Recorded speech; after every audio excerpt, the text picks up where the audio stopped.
En 1969 se publicó en la revista Gente una nueva versión de El Eternauta, esta vez con arte de Alberto Breccia. Esta edición se extendió a lo largo de 17 entregas y 50 páginas. La primera entrega se realizó el 29 de mayo de 1969, en la misma semana del Cordobazo. Una resonada sublevación popular en la provincia de Córdoba contra la dictadura de Onganía.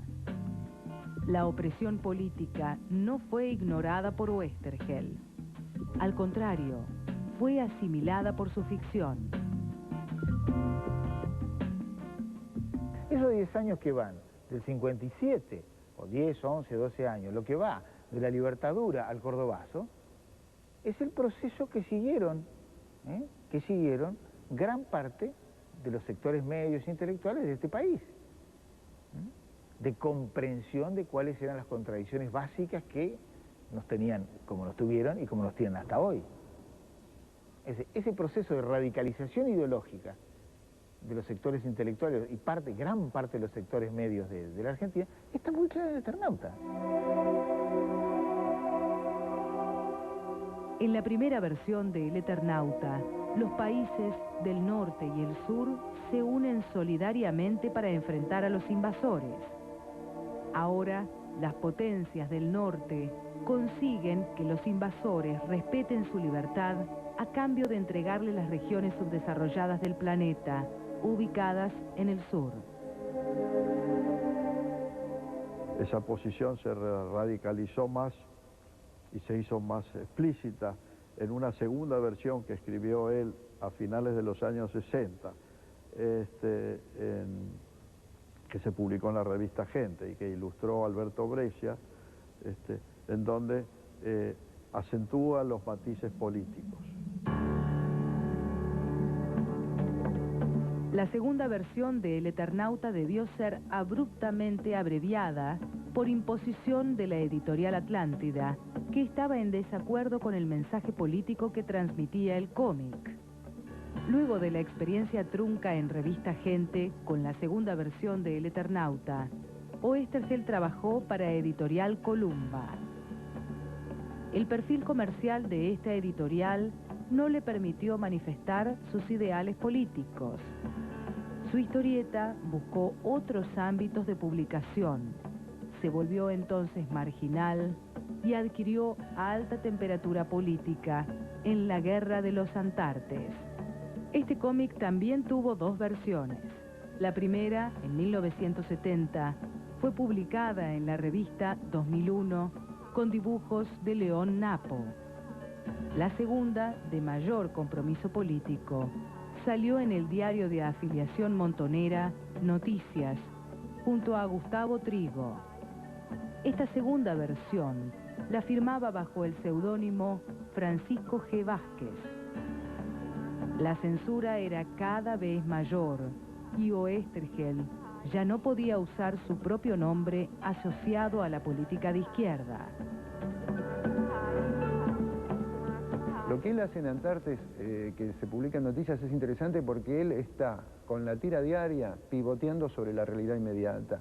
Para mí no es la parte más rica de la obra de él, es la parte como más maniquea porque es donde el mensaje político está puesto en primer plano.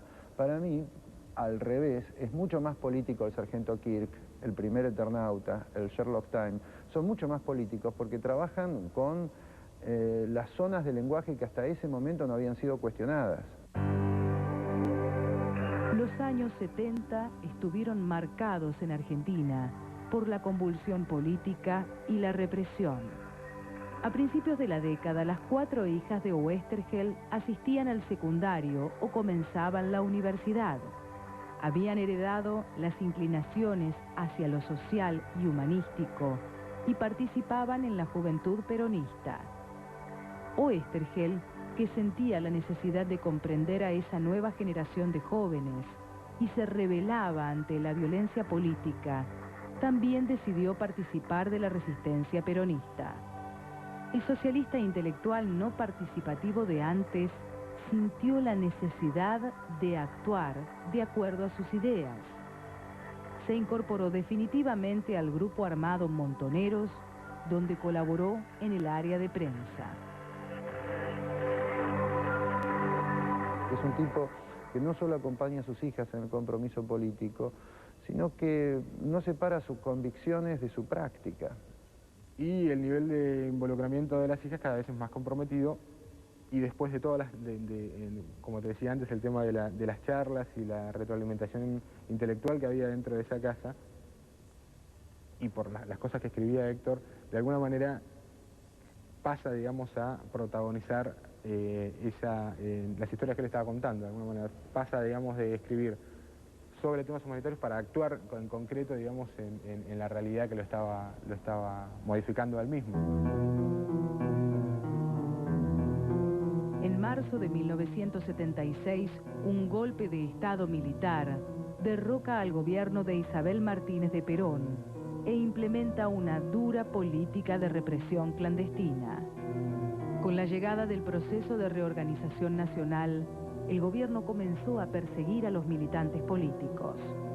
Desde entonces, Oesterheld vivió en la clandestinidad, abandonó su casa, salía a la calle oculto bajo la barba y un sombrero, escribía en bares y dictaba sus guiones a los dibujantes por teléfono. Dormía en el Tigre, algunas veces, en hoteles ignotos, otras tantas. Cambió toda su vida, pero no abandonó su labor de guionista.